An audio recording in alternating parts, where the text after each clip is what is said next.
Okay, here we are, Matthew Russell Lee, Inner City Press, here at the Southern District of New York Courthouse, today, Thursday, December 19th, 2024. Now, we have to begin with Luigi Mangione. This morning, there is a proceeding in Altoona, and there's been some discussion of him, if he waives extradition, being brought to New York very quickly.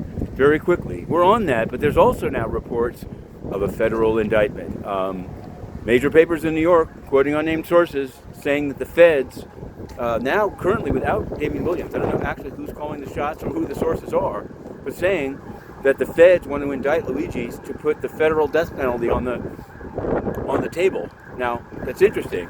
I covered the federal death penalty case here in the Southern District of Mr. Saipoff, who ran over 7 largely tourists on the West Side Highway, not only tourists, killing them.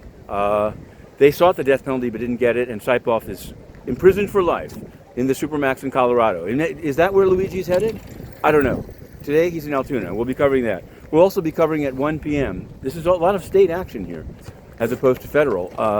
Press conference on the indictment of Ingrid Lewis Martin, the right-hand consigliere to Eric Adams, apparently indicted for loans by a hotelier, Hampton's hotelier, to her son to buy a Porsche.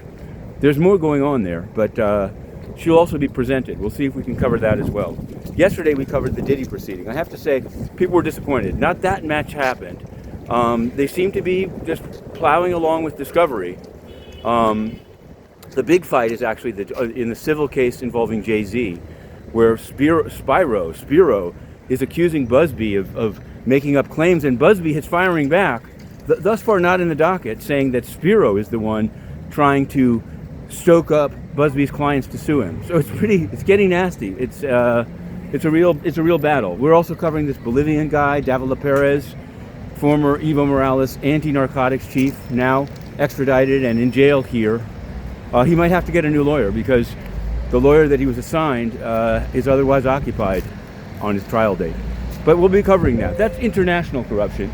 And in other international corruption news, the United Nations, totally corrupt, banning the press, spinning its wheels with softball questions from the state media they allow in.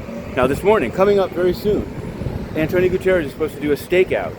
He's going to do a stakeout about Syria. I don't know, they've already pre-picked the questions, but I think I'm going to be covering it. So let me get onto that. And there's also a press conference by the IMF in which I'm intending to ask some questions. See, the IMF actually invites Inner City Press to its briefings and provides answers to questions, including, as you'll see soon, on the Central African Republic and also on El Salvador and cryptocurrency, where without them saying that they totally forced it as part of the deal, surprisingly, because the price of Bitcoin is up, and the president of El Salvador has been bragging about it, but he has agreed to make it now voluntary for businesses there to take crypto, and to somehow have the government less involved, even though they've staked a lot of their reserves on it. In any event, from high to low, from Luigi to Davila Perez to the corrupt Antonio Guterres, Inner City Press remains on the case. To be continued.